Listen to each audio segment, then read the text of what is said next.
Richie Ruckus Beats.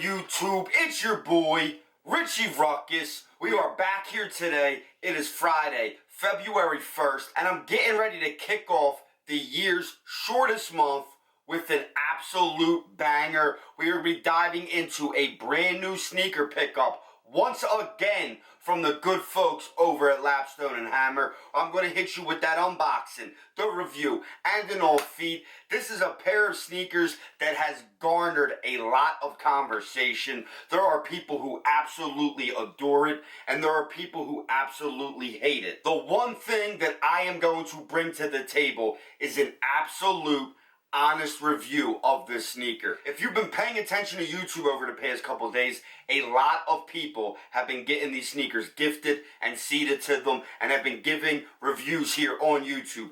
Not to say that their reviews are inaccurate or that their reviews are not an accurate depiction of their actual feeling of the sneaker. It's just that I went out and spent my hard-earned $180 this morning, picked myself up a pair, and I want to give you guys an honest-to-God review on something I actually paid for. That being said, I'm not going to waste too much more of your guys' precious time. You already know the drill. Let's get a glimpse of these Warlocks. We got the Air Max 720 in the Northern Lights night colorway, and like I said, these sneakers are a conversation starter for sure. There are people who absolutely love them, and there are people who absolutely hate them.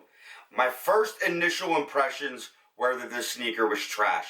I was not a fan of this whole mesh upper. I felt like they were going to be super breathable, but not quite breathable enough. I felt like the futuristic vibe was just something I was not personally feeling, and more images leaked, more and more hype around the sneaker trickled down through Twitter and Instagram, and although the sneaker is not crazily overhyped, the sneaker did, garner enough hype and garner enough recognition on social media that it did capture my interest. And I'm not going to lie, having the sneaker in hand, I feel like the colorway is super dope. And I love what Nike was doing with this particular colorway. They had the night colorway for the men and the day colorway for the women, both honoring Northern Lights.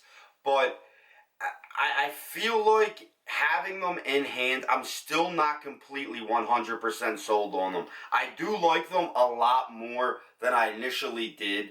And it's the glitter throughout the air unit that is really throwing me off. They seem like the perfect sneaker to wear with like an all black outfit. So you can throw this on to just add a little subtle pop. But then this glittery air bubble is just the only thing aesthetically that I'm finding an issue with. I haven't really had them on foot. I did try them on at Lapstone Hammer because I was hearing mixed things. I was hearing they're a true to size sneaker. Then I was hearing that you should go up a half size because they run a little small. And I'm going to be honest, I feel like going up a half size is the right move.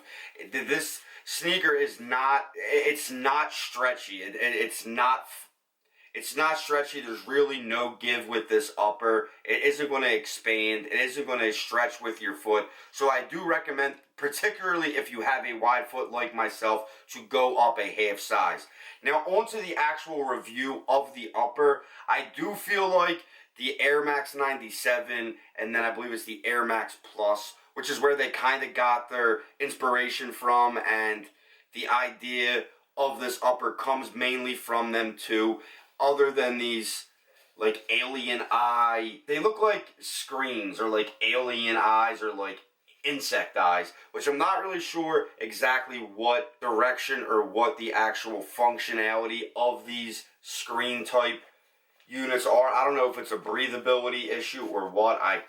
We'll We'll learn more about that as I wear them. But you have one on the outside, one on the inside, and then two on the heel respectively. You have a plain black pull tab on the heel with a very, very minimal Nike branding on the pull tab. There's actually very minimal Nike branding throughout the whole sneaker, other than a swoosh right above the toe box, the swoosh on the outside of the sneaker, and the very slightest swoosh on the pull tab, followed up by Air Max branding on the tongue, which I know I say minimal and then I point out 4 types of branding throughout the upper of the sneaker. It's still very minimal. It's tastefully done, and I do like how they kind of use the Air Max 97 and Air Max Plus as the inspiration of the upper. I am a humongous fan of the full-length Air. As you guys know, the Vapor Max has been one of my favorite sneakers for 2 years, going on 3 now. I still haven't got my hands on a Vapor Max 2019, and I'm not giving up on that, guys. I am going to be grabbing a Vapor Max. I know for my usual viewers and my usual subscribers, the Vapor Max was a big part of this channel,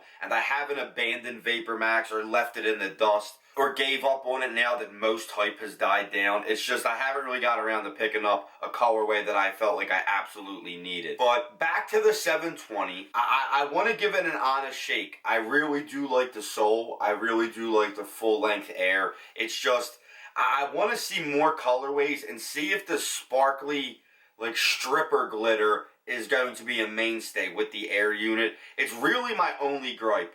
I feel like Nike's really pushing the envelope and moving forward. A full-length Air unit is really nothing new, but exposed like this, and it's the tallest Air unit Nike has ever produced. So I'm really interested to see what walking on these is going to be like. I'm actually going to do the on foot and then give an initial reaction of what I feel like the Air unit, pros and cons, just from a brief wear, just from doing the on foot. Maybe as I wear them more and put some miles on them, I'll come back and do a recap on, how I feel about the 720 after 2 months of wear, something along them lines. I really think styling these is going to be, challenging, but a fun challenge. And the one thing I will say, if you're in the market for a sneaker that'll be like your everyday beater, the sneaker you want to throw when you run out the check to make sure you lock your car, the sneakers you want to run on when you run down to the corner store, these aren't a bad look for that. It's just $180 might be a little bit out of, your price range for a sneaker for that function. Alright guys, we're going to go bang out this on foot. I will be back right after the on foot with my initial reaction to how the 720 feels on foot.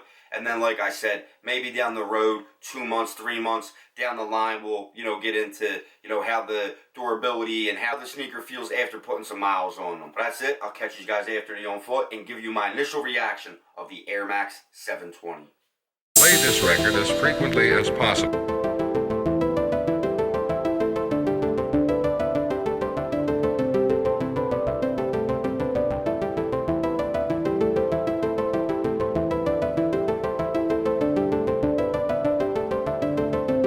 Richie Ruckus Beat.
did the on foot. I'm not going to lie, they're comfortable. And I feel like it's a comfort quite like the Vapor Max, that the more you wear, the more comfort you're going to feel, and the more comfortable the sneaker's going to be. Like I said, the upper is a little stiff. I do, once again, after having these on, definitely recommend going up a half size. And that's my only gripe from the brief wear of them, is the upper really doesn't have too much give. The mesh is obviously synthetic, which is another thing I didn't speak on in the earlier part of the review. And, it's not breathable. It looks breathable, but it's not breathable. I'm not saying it's absolutely horrendous for summer or going to the gym. I'm not really going to know till after getting more wear out of them, like how sweaty my feet and stuff are going to get. Well, that's it, guys. I will be back again tomorrow with another video. But until then, I'm Richie Ruckus. Peace!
Richie Ruckus